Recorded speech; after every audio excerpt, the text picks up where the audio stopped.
हाय हाय hi everyone, hello, नमस्कार, केम छो, आदाब, सत श्री अकाल, कैसे हो? आज फिर से अक्टूबर 18 को आया हूँ मैं फिर से थोड़ा सा फ्रूटफुल माइंड के साथ और थोड़ा सा एनर्जेटिक रूप से, ताकि कुछ मैं फिर से आपसे गुटरगू कर सकूं। हेलो एवरीवन, कैसे हो दोस्तों?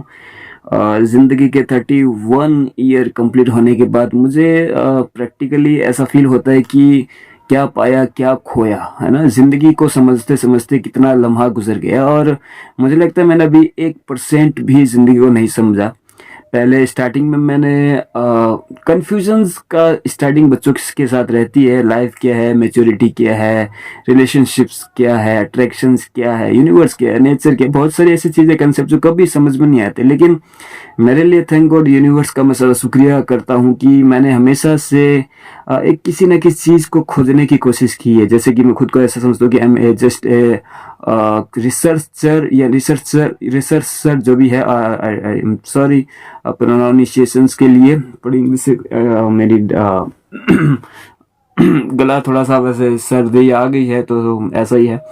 लेकिन मैं चाहता हूँ कि बहुत सारी बातें करूँ, बहुत सारी चीज़ें क्रिएट करूँ और कुछ चीज़ें आपके साथ शेयर करूँ।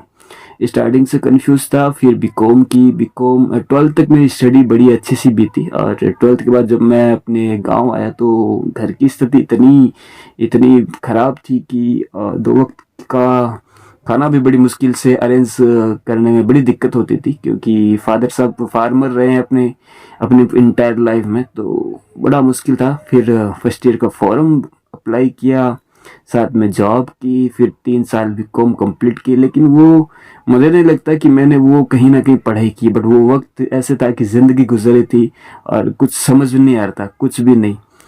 तो पीजी तक, जहाँ तक मुझे ऐसा फील होता है कि पीजी तक एक बच्चे को अच्छे से स्कूल में अच्छी सी ट्रेनिंग के साथ आप अगर उसको ट्रेनिंग देते हैं, उसकी एजुकेशन करवाते हैं, तो वो बच्चा अपनी ज़िंदगी में हमेशा कामयाब रहता है।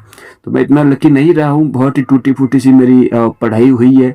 लेकिन उस टूटी फूटी में भी मुझे हमेशा से किसी न किसी कुछ चीज़ों की तलाश रही है और वो ढूंढता रहता था। पता नहीं वो क्या था, शायद वो ज़िंदगी के बारे में था, ज़िंदगी को समझने की चाहत थी। हालांकि ऐसा नहीं कि मैंने आज भी ज़िंदगी को समझा है, कुछ अरसे तक समझा है, लेकिन ऐसा नहीं है, बिल्कुल भी नहीं है।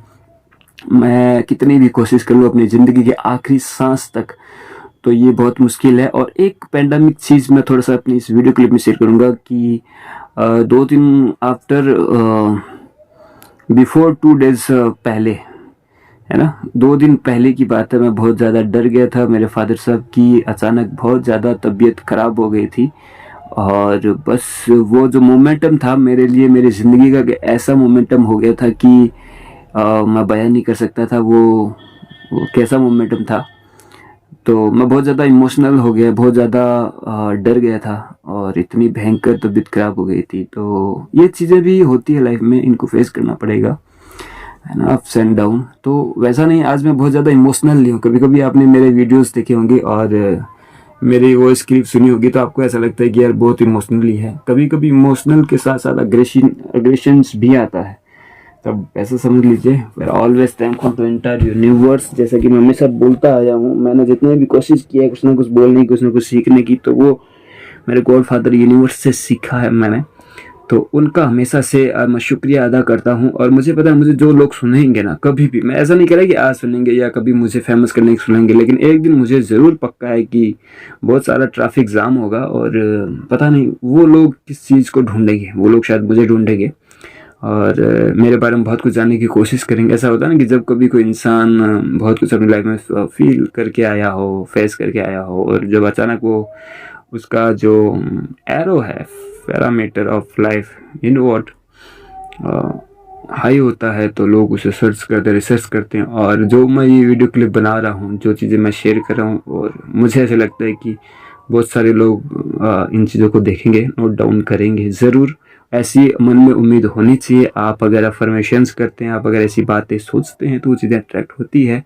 और मुझे तो पूरा भरोसा है कि लोग ज़रूर ज़रूर सुनने आएंगे और ऐसी बातों को, क्योंकि शायद कभी कभी लोग खुद से बात नहीं कर पाते, खुद को नहीं एक्सप्लेन कर पाते, तो वो दूसरों को सुनने आते हैं। तो वहाँ मैं चाहूँगा कि ज़रूर डेफिनेटली मेरा फ़ायदा होगा। तो इस बातचीत के दौरान ना, मेरा पर्पज़ ये है कि कुछ सिखाऊँ आपको, ना, लेकिन ऐसा है कि सब लोग आजकल सीखे हुए हैं, बहुत सारी चीज़ें सीखे हुए हैं, जिसको बहुत ज़्यादा कुछ सिखाने की ज़रूरत नहीं है। और इस दुनिया में ना बहुत कुछ सीखने को है। हम अपनी ज़िंदगी में ना अंत तक अगर लगे रहे ना, फिर भी सीखना कम नहीं होता। तो ये एंटरटेनमेंट है, एक्साइटमेंट है, होना चाहिए, ठीक है, जिससे कि हमारी ज़िंदगी जो बड़ी आसानी से गुजर जाए। तो कैसे हो आप लोग? आप खुद का ख्याल रखिए, अपनी फैमिली का ख्याल रखिए, इन्वायरमेंट को अच्छा कीजिए, पेड़ पौधे लगाइए, और जितना हो सके किसी दूसरे इंसान के बारे में अच्छा सोचिए। फ्री की टिप्स है, मुझे लगता है मुझे कोई भी सुनेगा, छोटा बच्चा या मुझसे जूनियर यानी जूनियर जी, तो वो लोग हमेशा से मुझसे कुछ सीखेंगे कि दूसरों का अच्छा सोचने से दूसरे लोग हमारे बारे में ऑटोमेटिकली अच्छा सोचना शुरू करते कहते हैं। ये थोड़ा ज़्यादा डीप हो जाएगा, तो आज की बात मैं यहीं पर समाप्त करूँगा, और आशा करता हूँ कि आप अपनी ज़िंदगी को एक अच्छी ज़िंदगी के रूप में जिएंगे। Thank you so much. खुश रहिए, आबाद रहिए, और अपने ज़िंदगी में कुछ ना कुछ ऊट पटांग करते रहिए।